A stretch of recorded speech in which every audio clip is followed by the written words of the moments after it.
বাড়ির থাকার নাম নাই খো, সারাদিন খালি টোটো করে ঘুরে বেড়ানি। তোদেরকে না পদ্মার পাড়ে আসতে মানা করেছি, এ পদ্মাতে তোদের বাপকে খাইয়াছে। তোরা এসেছিস মরার জন্য এই পদ্মাতে, হ্যাঁ? খেলাই বন্ধ করে দেবো। আমার ঘর ভাঙলি কেন? আমি যাবো না বাড়ি, তুই যা। এই শেফালি, চল ওকে পদ্মাতে খেক। এই শেফালি, ভাতগুলা তুলতো, আমি পটুকে নিয়ে আসি। আচ্ছা। পটু, ও পটু, ও পটু রে, ওই আবুল ভাই। কি হয়েছে গো পটুর মা? আমার পটুকে পদ্মাতে খাইয়ে নিয়েছে গো, শিগগিরই এসো। এই গ্রামবাসী কে কোথায় আছো? এদিকে আসো, পটু খাই নিয়েছে পদ্মাতে।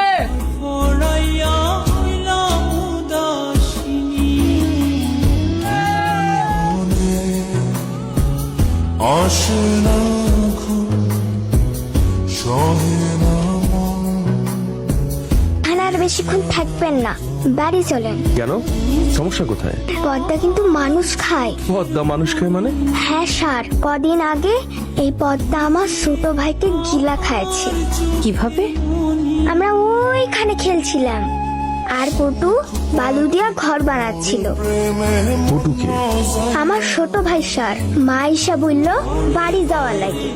আমি মায়ের সাথে বাড়ি গেলাম, আর পটু রাগ কইরা থাইকে গেল। একটু পর মা এসে দেখছে পটু নাই। আমার ভাইকে পদ্মা খাই লিয়েছে স্যার। আচ্ছা, তোমরা এই কুসংস্কার কোথায় পেয়েছো? এগুলো আমাদের কথা না স্যার, গ্রামবাসী সবাই বলে। আমার মনে হয় এর মধ্যে কোনো একটা ঝামেলা আছে। আমাদের গ্রামবাসীর সাথে কথা বলতে হবে। আচ্ছা চলো সবাই যাই, বাচ্চারা আসো। মা, এবার আমাকে স্যান্ডেল কিনে দিবি? সবারই স্যান্ডেল আছে, শুধু আমার নাই। দিবহানি, সত্যি বল দিবি? বললাম তো দিবহানি। বাড়ির চল পটু, জ্বালিস না। টাকা ধার করে স্যান্ডেল কিনে দিয়েছিলাম। এই স্যান্ডেলটা কিনে দেওয়ার পর থেকে পটু পায়ে থেকে খুলতো না স্যার। যেদিন পদ্মাতে খায়া নিল, সেই দিনও পড়া ছিল। পদ্মা অনেকদিন থেকেই মানুষ খায়, অনেকদিন থেকেই এই ঘটনা ঘটে আসছে। তবে মাঝখানে কয়েক বছর বন্ধ ছিল, আবার শুরু হয়েছে। আপনারা কয়েকদিন সাবধানে থাকবেন, নদীর আশেপাশে কেউ যাবেন না। হ্যালো মা, বলো কেমন আছো? তোর বাবার শরীরটা একটু খারাপ।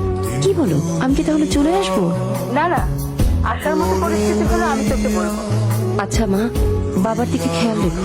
তোকে না কত করে বলছি, গ্রামে নতুন মেহমান আসছে, এখন পারবো না। আরে তুই তো আমার জ্বালিয়ে খাবি দেখছি। শোন, সময় হলে আমি তোকে জানাবো। আপাতত কদিন ফোন দিবি না। আর রাখ।